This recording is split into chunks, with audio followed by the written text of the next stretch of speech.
आज के दिन मार्केट्स वापस उसी लेवल पे आ चुका है जिस लेवल को हमें एक्सपेक्टेड था कल के दिन, लेकिन कल के दिन वहाँ पर मार्केट्स नहीं आया था क्योंकि कल के दिन एक गैप अप मूवमेंट हुई थी जहाँ से फिर मार्केट साइडवेज हो गया था।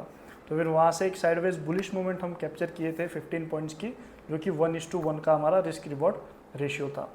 तो क्योंकि यूएस, इजराइल और ईरान ने सीज फायर को एक्सेप्ट किया है 2 वीक्स के लिए, तो वो एक रीज़न था कि आपका स्ट्रेट ऑफ हॉर्मुज ओपन हुआ था एंड देन आपका क्रूड ऑयल वगैरह सारे शिप्स वहाँ से पास होना शुरू हो गए थे। लेकिन जैसे ही सीज फायर हुआ तो ईरान थोड़ा सा डेवलपमेंट के पीछे लगा हुआ था, तो जो भी एम्यूनिशंस प्रोवाइड करते हैं ईरान को, जैसे गन्स वगैरह, बॉम्ब, तो फिर ईरान यूएस ने उन पे 50% टैरिफ लगाने का एक चेतावनी वहाँ पे दी है। तो वो भी एक रीज़न था। और कल का जो गैप फिल नहीं हुआ था, ये भी एक टेक्निकल रीज़न है कि मार्केट्स आज नीचे क्लोज हुए हैं। अगर हम चार्ट पैटर्न कल का देखेंगे या फिर कल का वीडियो आपने नहीं देखा तो प्लीज़ उसे जाके देखिए। उस वीडियो में हमने ये देखा था कि मार्केट्स गैप अप ओपन हुए और मैंने एंड में वो भी बोला था कि यहाँ पे गैप फिल हमारा हो सकता है कल के दिन के लिए। वही हुआ कि वहाँ से गैप डाउन ओपनिंग हुआ, फिर ऊपर गया एंड देन अगेन मार्केट्स नीचे आया। तो नीचे मार्केट्स क्लोज में ही हुआ, तो रेड में ही क्लोज हो गया। तो चार्ट्स पे देखेंगे कि निफ्टी क्या कहता है, क्या बोलता है, और कौन से ट्रेड्स थे जो हमने टेलीग्राम पे दिए थे, तो उसे भी आप जाके चेक कर सकते हो। टेलीग्राम का लिंक डिस्क्रिप्शन में आपको मिल जाएगा, तो वहाँ से आप चैनल को ज्वाइन करके सारे ट्रेड्स वहाँ पे चेक कर सकते हो। तो चलिए स्क्रीन की तरफ। जैसे निफ्टी का हम पहले डेली का चार्ट देखते हैं, तो ये बड़ी जो कैंडल है ये कल की कैंडल है, जब सीज फायर अनाउंस हुआ था रात को। तो फिर हमारे सुबह मतलब जब भी मार्केट्स ओपन होते हैं तब ये कैंडल है एंड देन अगेन मार्केट्स वहाँ से साइडवेज हो गया था। ये आज का दिन है जो कि 9 अप्रैल है। यहाँ से मार्केट्स थोड़ा सा ऊपर गया एंड अगेन गैप डाउन होके मार्केट्स नीचे आ गया था, क्योंकि ये हमें एक गैप फिल यहाँ पे करना था। तो अभी यहाँ से हमारा व्यू क्या बनता है निफ्टी पे, तो हमारा व्यू यहाँ से निफ्टी में बनता है कि यहाँ से मार्केट साइडवेज होना चाहिए, क्योंकि 2 वीक्स का ही सीज फायर है। कल जाके यूएस ईरान पे हमला कर सकता है या फिर कुछ भी हो सकता है, मतलब news can be anything, right. तो यहाँ पे साइडवेज होने के चांसेस ज़्यादा लग रहे हैं हमें। तो 24,000 का एक जो मेजर हर्डल है, जो कि माउंट एवरेस्ट जैसा लग रहा है, तो वो 24,000 है। और नीचे में फिर आपका 30,500 का एक हमें एक सपोर्ट यहाँ पे नज़र आ रहा है, ठीक है। तो ये दो है support and resistance daily basis पे, जो कि निफ्टी में हमें देखने मिलेंगे।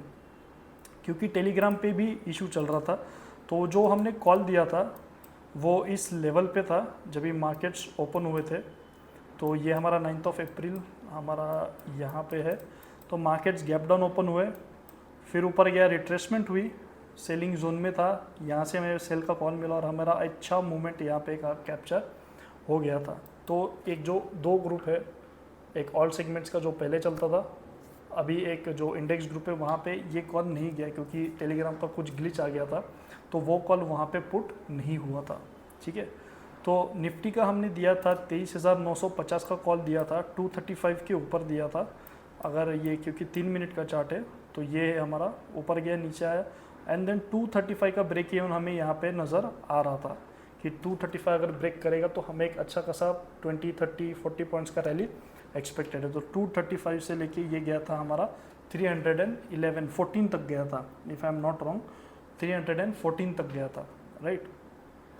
और जो दूसरा कॉल दिया था ग्रुप पे वो था 300 से लेके 315 पहला टारगेट था, जो कि 314.45 टच करके आ गया है। तो रिजिड नहीं होना है कभी कभार कि 315 तो 315 पे ही मैं निकलूँगा। आप 314 या फिर 0.50 का डिफरेंस पे आप ट्रेड टारगेट अपना वहाँ पे लगा सकते हो। दूसरा जो फ्यूचर्स में हमने कॉल दिया था, फ्यूचर्स में एक ही कॉल हुआ था, काफ़ी अच्छा हुआ था, लेकिन बस हमें वेटिंग करनी पड़ी 2 आवर्स के लिए। लेकिन जैसे कि मैंने कहा कि स्टॉप लॉस मेंटेन, आपका ट्रेंड डिफाइंड है, किस साइड में जा रहा है, सेलिंग में है, बाइंग में है, राइट।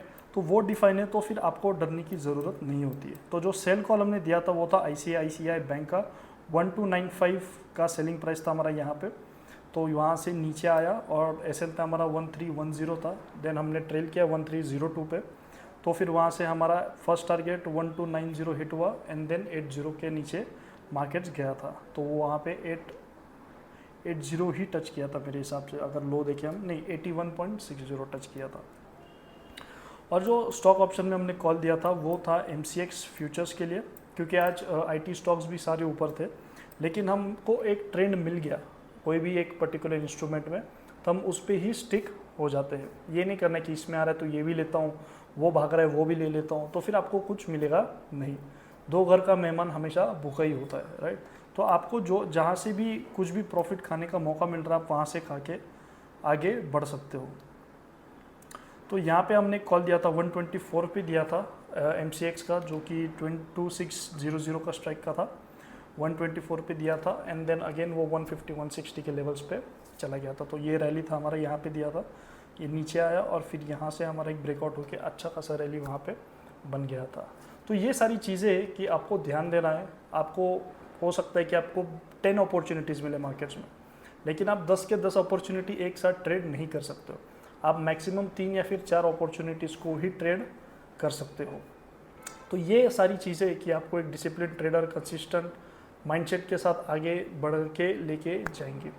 तो अगर आप इस चैनल पर नए तो इसे सब्सक्राइब कीजिए। सारी इंपॉर्टेंट लिंक्स आपको डिस्क्रिप्शन में मिल जाएगी, तो उसे जाके आप चेक कर सकते हो। मिलते हैं कल की वीडियो में। Thank you.